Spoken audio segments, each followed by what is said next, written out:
I'm in my employer's K721 loader here, warming up. I watched a video online the other day on YouTube saying how fantastic these new case loaders are. I know everything has its ups and downs and issues. What vehicle doesn't, right? But there's a few points that they were hammering home about operator comfort, visibility, and stuff that I'd like to address as a retort, I guess, for anybody that's looking at one of these.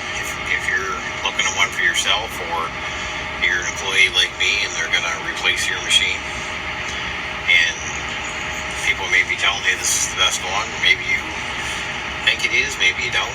I don't know. I just give you a little bit of insight. I got a lot of years running Cat 938. I loved a lot of things about it, very few things I didn't like. This machine, there's some features I can't seem to get used to.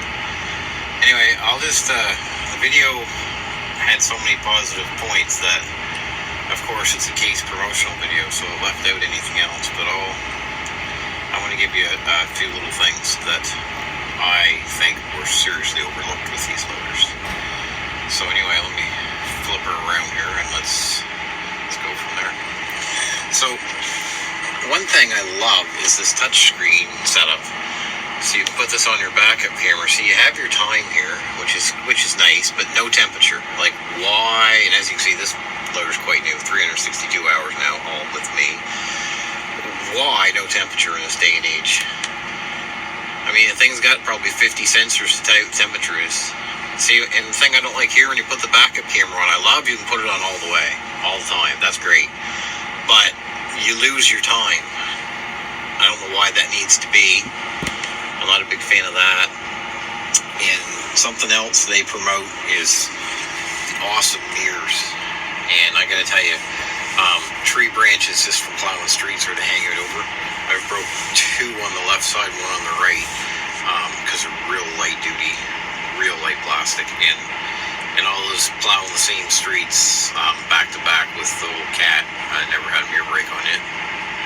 So they're pretty spleeny looking little things, and they do flex back instead of breaking. But when they snap back so violently. I don't know how they don't break this glass.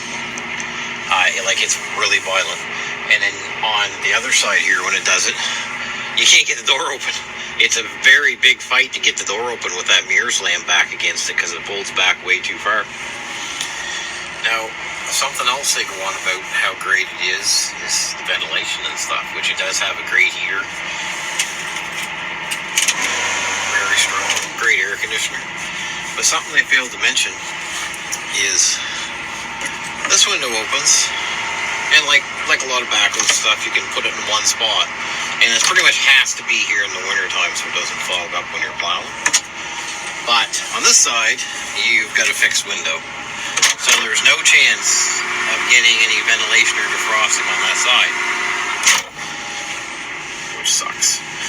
And they brag about this big curved windshield it has, which it is true. It is a big, huge curved windshield. There's been a lot of incidents of them cracking and replacing them. This one hasn't yet. But what they don't mention is when you come up, especially to an intersection, you can see out the side, this pillar and this door frame and this black along the edges of the windows is an extremely bad. I'll show you. Here's right at my point of view when I pull up to an intersection to try and look for cars. And I find I have to look out the window and then look ahead out the windshield. And the same on the other side. And it's a little bit worse with this screen here. But it makes it even worse. So they brag about how great this nice big curved windshield is, and it is great. But the problem is your wiper. Here, I'll show you the wiper. The wiper sweep only does this area about like what it would do on a normal windshield. So your wiper sweep doesn't really help you out any because you see it doesn't get to these edges. So effectively, unless your windows are spotlessly clean, your big curved windshield is completely useless. And I mean, this has the fenders. It has a short fender on this side because it has the wing attachment. But this side has the regular fender. and everything you can see, the fenders are so short, it kicks all the dirt right up against these windows. You can see these windows have all been washed and cleaned, and I just did them. I even rain-X'd them to try and help combat this problem more, especially on the side with the wing, which is off right now. But it makes it horrible to try and do anything.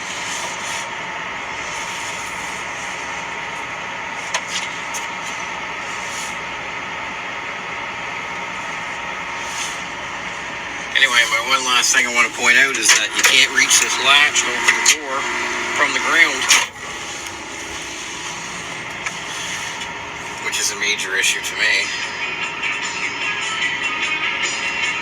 I absolutely hate it. Because the cat, I could get out and change my mind and pop the door open again. This one, you got to get up a step just to lock the door. And unlatch the door. If you open it up all the way, like you tend to do, it goes back for safety and it latches, which is great because you don't want it flying open here for using it for a rest or a grab handle.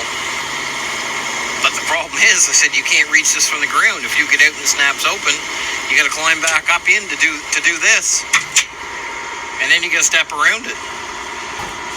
Bad design.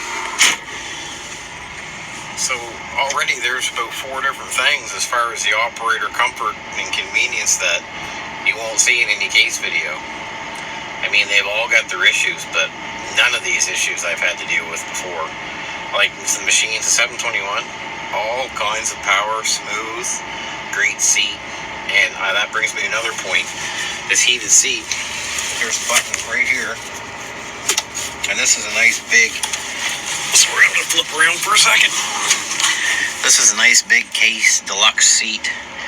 It's great, dual armrests and everything. And the armrest and the joysticks, this one's all the wing controls and everything, are both right on with it, so everything moves together. You even have a horn down here, it's all together. So it's kind of great, but the seat heater, I mean, they say it's for cold climates, which I'm in New Brunswick here, so this is cold climate. But I gotta say, if you can sit on it for more than 20 seconds, you're a better man than I am, because it will burn your backside. It doesn't have any, it's off or on. It doesn't have any thermostat setting to it. And wow, it's way too much for me. So it makes it effectively useless, because you can turn it on until you start to burn, turn it off, turn it on, turn it on. Like, what's the point? Anyway, it's just, there's a lot of oversights, and it's too bad.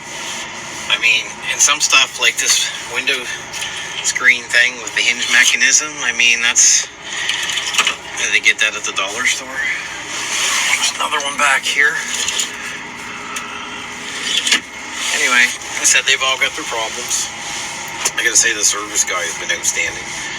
But there's just some stuff, if you're looking at one, that the operator, it's a lot of issues for the operator.